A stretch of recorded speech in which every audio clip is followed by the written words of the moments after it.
वैशाख अमावस्या पर दान स्नान और पितरों का तर्पण अत्यंत कल्याणकारी माना गया है। इस पर वैशाख अमावस्या 8 मई को मनाई जाएगी। सनातन धर्म में वैशाख अमावस्या का विशेष महत्व बताया गया है। कहते हैं कि इसी महीने में त्रेता युग की शुरुआत हुई थी। वैशाख माह में पड़ने वाली अमावस्या को वैशाख अमावस्या कहती हैं। वैशाख अमावस्या पर कुंडली में मौजूद काल सर्प जैसे कष्टकारी दोषों को आसानी से दूर किया जा सकता है। वैशाख अमावस्या पर दान स्नान और पितरों का तर्पण अत्यंत कल्याणकारी माना गया है। आइए आपको वैशाख अमावस्या का शुभ मुहूर्त और कथा बताती हैं। वैशाख अमावस्या के दिन स्नान दान की परंपरा सदियों से चली आ रही है।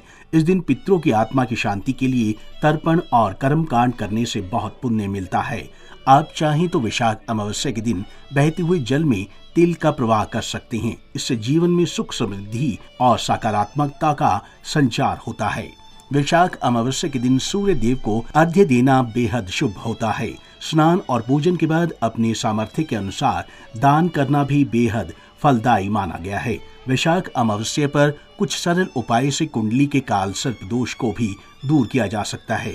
इस दिन विधिवत पूजन के बाद पीपल के पेड़ को जल अर्पित करना भी शुभ होता है। इस साल वैशाख अमावस्या तिथि 7 मई को सुबह 11:41 पर आरंभ होगी और अगले दिन यानी 8 मई को सुबह 8:52 पर समाप्त होगी। हालांकि वैशाख अमावस्या 8 मई को ही मान्य है। इस दिन ब्रह्म मुहूर्त में सुबह 4:10 बजे से सुबह 4:52 बजे तक अमावस्या तिथि का स्नान किया जा सकता है, जबकि दान पुण्य के कार्य लाभ चौघड़िया में सुबह 5:34 बजे से लेकर सुबह 7:15 तक करना शुभ रहेगा। वैशाख अमावस्या की महत्व से जुड़ी एक कथा पौराणिक ग्रंथों में मिलती है। प्राचीन काल में धर्मवर्ण नाम का एक ब्राह्मण था। वो बहुत ही धार्मिक और ऋषि मुनियों का आदर करने वाला व्यक्ति था।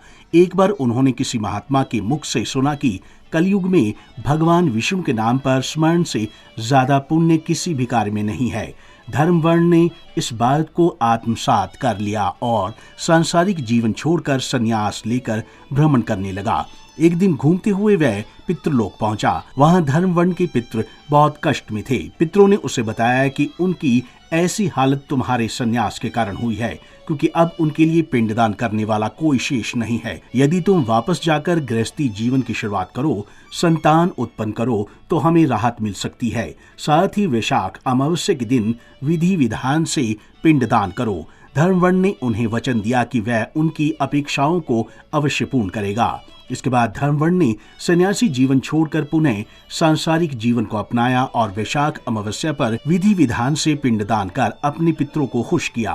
कहते हैं ये सब करने से पितृ खुश होते हैं और अपना आशीर्वाद आप पर बना कर रखते हैं। पंजाब केसरी टीवी के लिए चंडीगढ़ से कुलदीप कुमार की रिपोर्ट।